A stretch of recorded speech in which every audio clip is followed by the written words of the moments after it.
Hello, dear learners, welcome to the massive open online course on XII in Psychology. I am Gurjeet Kaur from DAV Public School, Vasant Kunj, Delhi. Welcome to a joyful learning of fundamentals of psychology. In the upcoming modules here, today we will discuss variations in psychological attributes. In this module, we will cover the following topics: individual differences in human functioning, assessment of psychological attributes, aptitude, nature and measurement, creativity.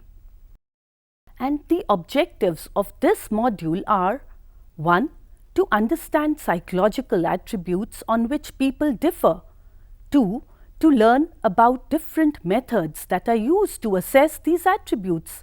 And third, to know more about aptitude and creativity. If you observe your friends, classmates or relatives, you will find how they differ from each other in the manner they perceive, learn and think, as also in their performance on various tasks. Such individual differences can be noticed in our every walk of life. That people differ from one another is quite obvious, isn't it, students? In class 11, you have learnt about psychological principles that are applied to understand human behavior. We also need to know how people differ, what brings about these differences, and how such differences can be assessed. You will recall how one of the main concerns of modern psychology has been the study of individual differences from the time of Galton. This chapter will therefore introduce you to the fundamentals of individual differences. One of the most popular psychological attributes which has been of interest to psychologists is intelligence. People differ from each other in their ability to understand complex ideas, adapt to environment, learn from experience, engage in various forms of reasoning, and to overcome obstacles. In this chapter, you will study the nature of intelligence, changing definitions of intelligence, cultural differences in intelligence, range and variations in the intellectual competencies of people, and the nature of special abilities or aptitudes. Students, no two individuals, not even identical twins, are exactly the same. Besides, looking different, their behavior also varies.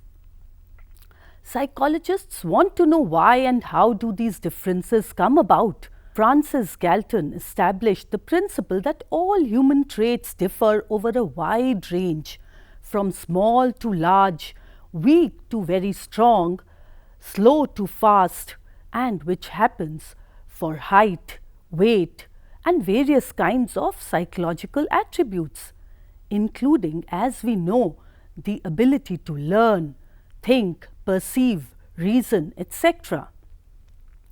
Now, we will try to understand individual differences in human functioning. Individual variations are common within and across all the species. Variability, in fact, is a fact of nature, and individuals are no exception to this. They vary in terms of physical characteristics such as height, weight, strength, hair color, and so on. They also vary along psychological dimensions. They may be intelligent or dull, dominant or submissive, creative or not so creative, outgoing or withdrawn, etc. The list of these variations is endless. Different traits can exist, students, in varying degrees in an individual. So, in this sense, each one of us is unique, as he or she exemplifies a typical combinations of various traits. The question which you may like to pose is how and why people differ. This, in fact, is the subject matter of the study of individual differences. For psychologists, individual differences refer to distinctiveness and variations amongst people's characteristics and behavior patterns. For example, two people may differ in terms of sense of smell, color vision, and many other traits and abilities. Many psychologists believe that our behaviors are influenced by our personal traits. Some others hold the view that our behaviors are influenced more by the situational factors. This latter view is known as situationism, which states that situations and circumstances in which a person is placed influences one's behavior. For example, a person who's generally aggressive may behave in a very submissive manner in the presence of his or her top boss. And another example would be that an individual may act in a very helpful manner even if he doesn't wish to be helpful, if he knows that people are watching his behavior. Sometimes the situational influences are so overpowering that individuals with differing personality traits respond to them in almost the same way. The situationist perspective views human behavior relatively more as a result of influence of all the external factors. Assessment of psychological attributes. All psychological attributes are involved in a very simple phenomena like in time taken to react to a stimulus, that is reaction time, and also in highly global concepts like happiness. It is difficult to count and specify the number of psychological attributes that can be assessed. In the testing, that is psychological testing in its modern form, originated more than about 100 years ago in laboratory studies of sensory discrimination, motor skills, and reaction time. Assessment refers to measurement or evaluation of psychological attributes of an individual, and this evaluation often using multiple methods in terms of standards of comparison. Any attribute will be said to exist in a person only if it can be measured using scientific procedures. The assessment of human characteristics involve observations, interviews, checklists, inventories, projectives, and other psychological tests. For example, when we say Harish is dominant, we are referring to the degree of dominance in him. This statement is based on our own assessment of dominance in him. Once assessment is done, we can use this information to predict how Harish will probably behave in future. Our assessment may be formal or informal. Formal assessment is objective, standardized, and organized, whereas informal assessment is open to subjective interpretations. Moreover, psychologists are trained in making formal assessments, but informal assessment varies from case to case and from one assessor to another assessor. The attribute chosen for assessment depends upon our purpose. For example, in order to help a weak student perform well in examination, we may assess his or her intellectual strengths and weaknesses. If a person fails to adjust with members of his or her family and neighborhood, we may consider assessing his or her personality characteristics. For a poorly motivated person, we may assess his or her interests and preferences. Psychological assessment uses systematic testing procedures to evaluate abilities, behaviors, and personal qualities of individuals. Psychological attributes are not linear or unidimensional. They are complex and expressed in terms of dimensions. A line is a mere aggregate of many points. A point occupies no space, but think of a box. It occupies space. It can be described only in terms of its three dimensions, that is length, breadth, and the height that a box has. Similar is the case with psychological attributes. They are usually multidimensional. Some of the important attributes that are of interest to psychologists are intelligence, aptitude, interest, personality, and values. So now we will learn more about each of these attributes. Intelligence. Intelligence is the global capacity to understand the world, think rationally, and use all the resources effectively when faced with challenges. Intelligence tests provide a global measure of a person's general cognitive competence, including the ability to profit from schooling. Generally, students having low intelligence are not likely to do so well in school related examinations, but their success in life students is not associated only with their intelligence test scores. Example of intelligence tests: Wechsler Adult Intelligence Test. Aptitude. It refers to an individual's underlying potential for acquiring skills. Aptitude tests are used to predict what an individual will be able to do if given proper environment and training. Example: a person with high language aptitude can be trained to be a good writer. Examples of aptitude tests: Differential Aptitude Test (DAT), General Aptitude Test Battery (GATB). Now students, we will learn more about another attribute of human personality, which is interest. Interest is an individual's preference for engaging in one or more specific activities relative to others. Assessment of interest of students helps to decide what subjects or courses they can pursue with comfort and with ease.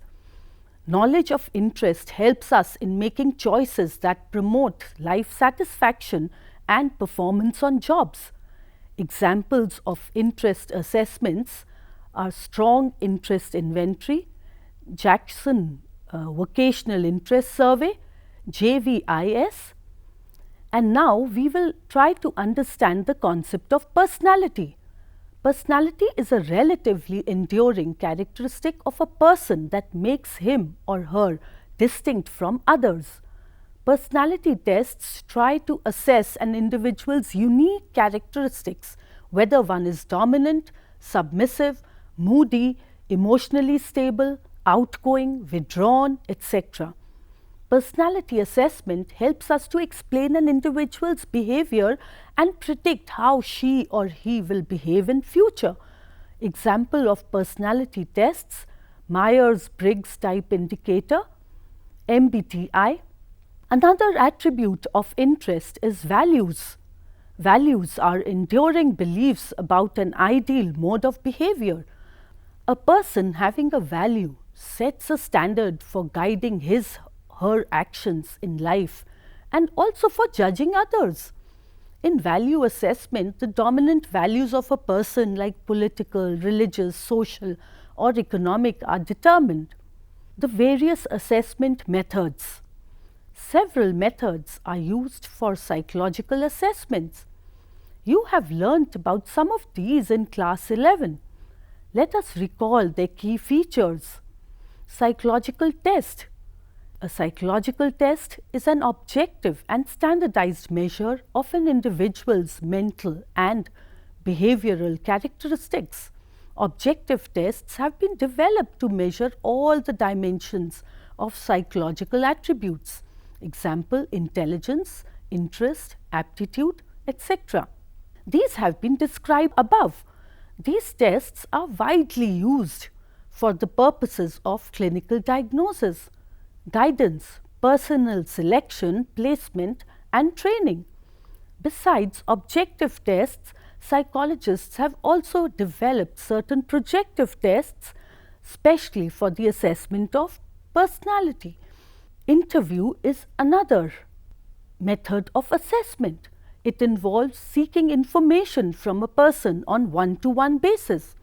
You may see it being used when a counselor interacts with a client, a salesperson makes a door-to-door survey regarding the usefulness of a particular product, an employer selects employees for his or her organization, or a journalist interviews important people on issues of national and international importance.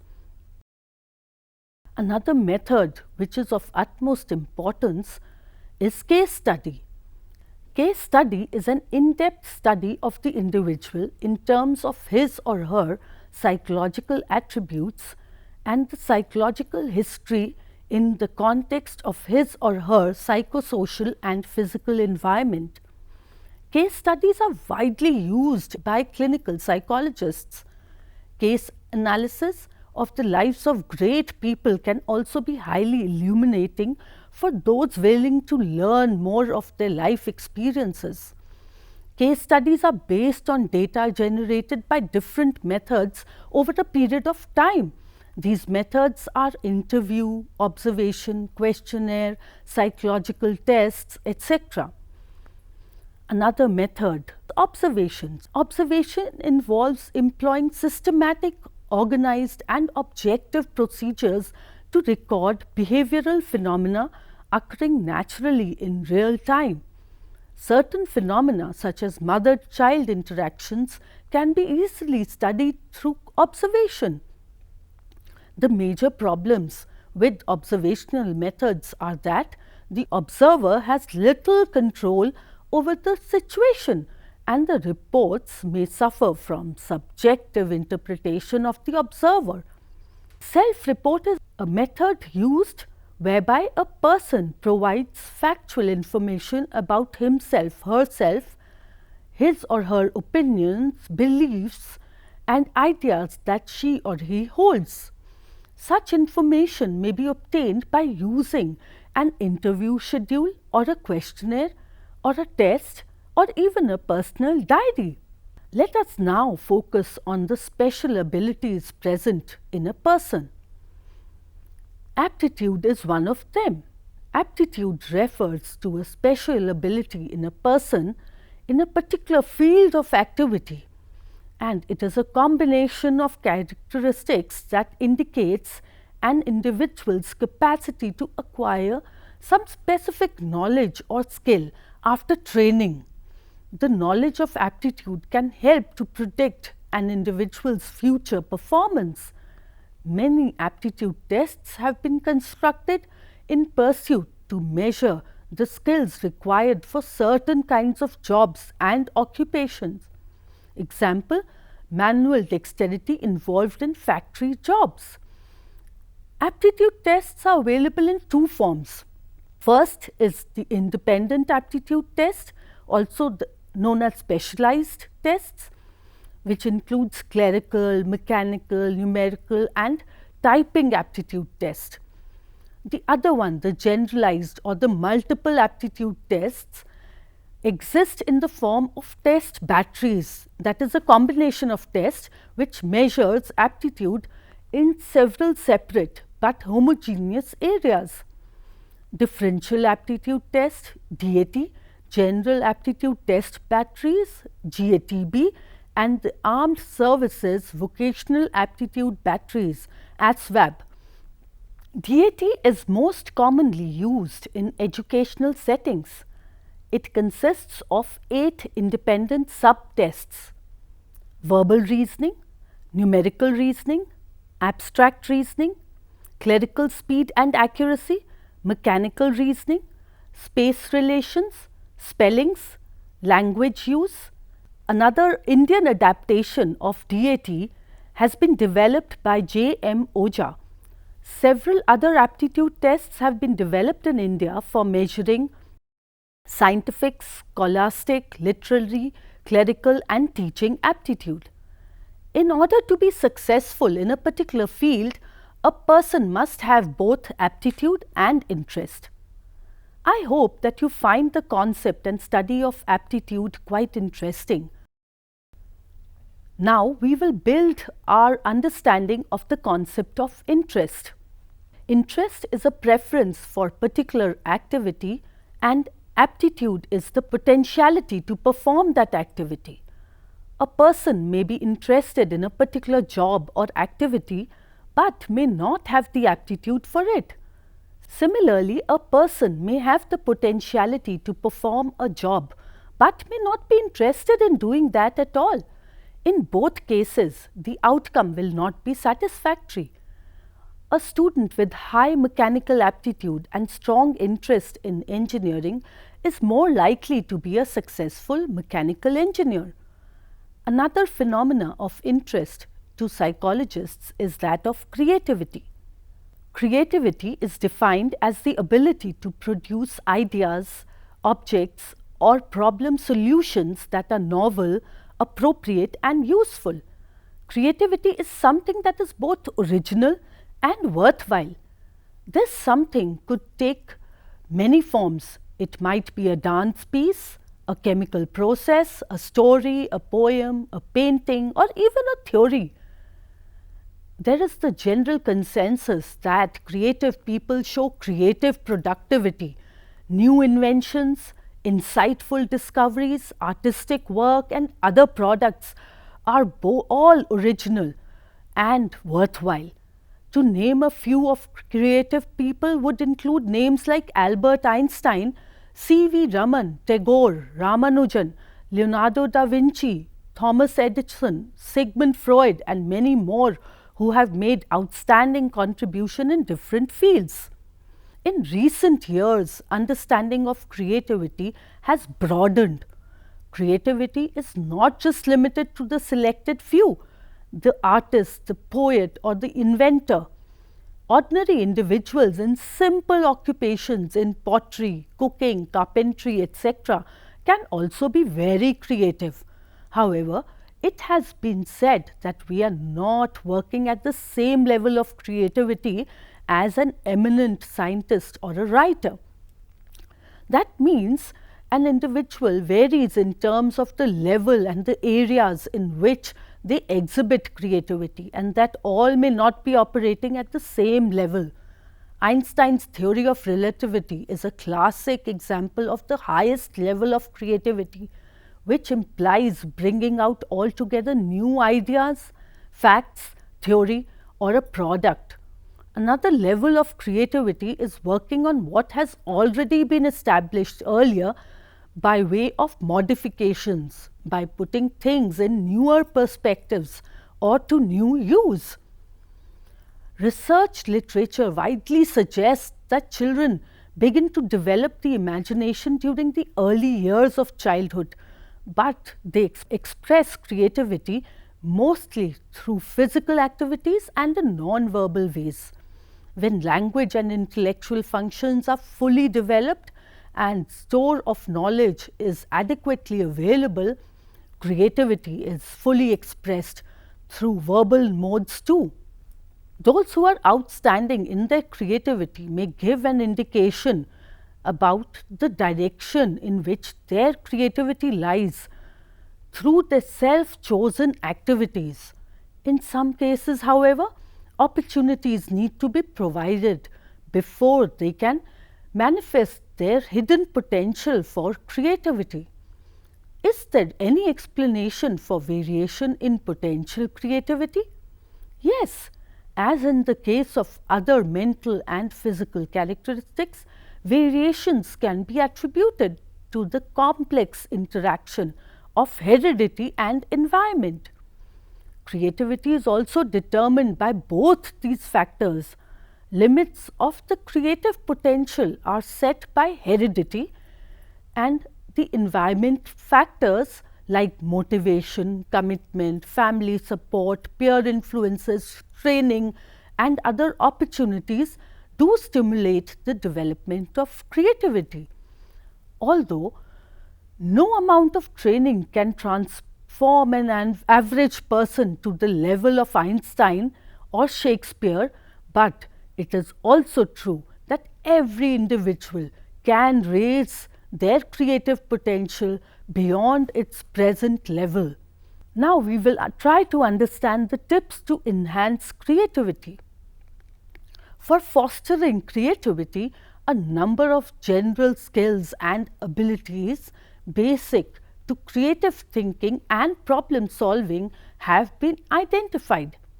Some of the strategies and materials that can be used to foster creative thinking in our children, that is you, are sensitivity training, providing opportunities to think in unique ways; observation, making children observe different things around them and making them know about their observations; classification, or even categorizing objects in different kinds in one class; story writing, to give children a beginning of the story and asking them to complete it in their own ways using their own imagination and diverse thoughts; multiple uses, asking children to think of different ways of using a common object.